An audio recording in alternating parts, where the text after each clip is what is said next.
Je pense que les relations client-agent, c'est un peu comme les mariages au Québec. Tu sais, il y en a qui vont bien, il y en a une couple qui devrait se divorcer, mais il y en a vraiment beaucoup qui devraient consulter. Le parallèle est facile à faire avec les relations amoureuses, puis en quelque part, on le fait probablement parce que faut jamais oublier qu'à la base, c'est deux humains qui se parlent, puis on a tendance à idéaliser c'est quoi une relation. Il faut aussi comprendre les forces puis les faiblesses de l'autre, puis pouvoir se compléter là-dedans parce que chacun a comme ses spécialités aussi, je veux pas. Malheureusement, comme on est humain, on veut quand même présenter de l'innovation à chaque fois. Mais à un moment donné, on commence à connaître notre client. Puis là, on sait que ça, il va dire non de toute façon. Fait qu'on ne le présente pas. Puis on devient dans la relation où on devient moins innovateur parce qu'on sait qu'il ne tolérera pas le risque. Fait qu'on revient à la base. On s'auto-censure, exactement. Non, c'est vrai, parce que qui se choquerait d'un client qui a plusieurs agences? Mais combien de clients vont sauter leur coche si on fait affaire avec un de leurs compétiteurs?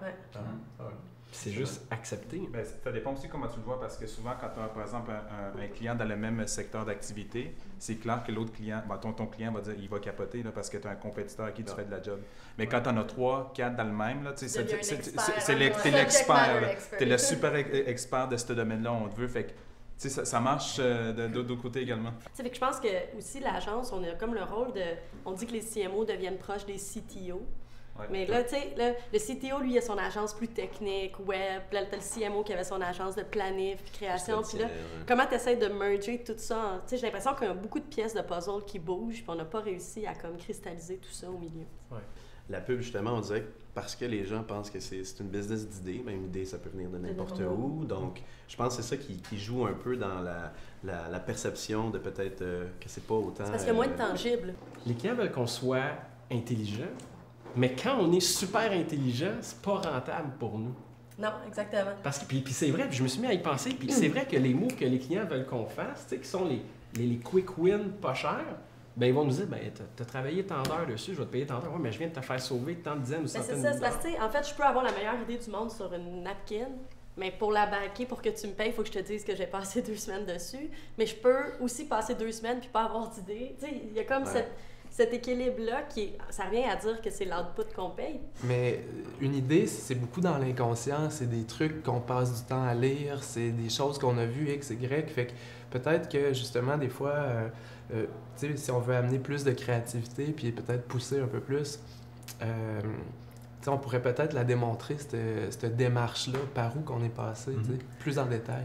Tu sais, de peut-être faire, justement, puis peut-être pas en pitch, parce que bon, du moins de la façon que c'est en ce moment, puis peut-être oui, mais supposons pour une campagne, un client, de l'amener peut-être en mi-chemin, puis de dire, regarde, voici des pistes d'idées, sans que ça soit nécessairement tout décliné, puis tout ça, mais voici des pistes d'idées. Où est-ce qu'on se trouve par rapport à ça? Moi, je dirais peut-être nous servir notre propre médecine, c'est-à-dire prendre du temps pour se demander, nous, c'est quoi notre produit? Puis le consommateur, c'est ce produit-là qu'il veut. Il est-tu prêt à payer pour ça? Si on mettait cette même énergie-là à comprendre ce que nous, on offre, puis ce que les clients veulent acheter, peut-être qu'on découvrirait des pistes de solutions vraiment intéressantes. Une des choses différentes, je pense, là, c'est le mot agent. On devrait être des agents, bien sûr, de transformation, surtout parce qu'on essaie de transformer un peu avec l'innovation, puis les tendances, puis qu'est-ce qui se passe dans le marché à nos clients. Ça, c'est extrêmement important. Un agent, c'est quelqu'un qui est vraiment déjà dans la place.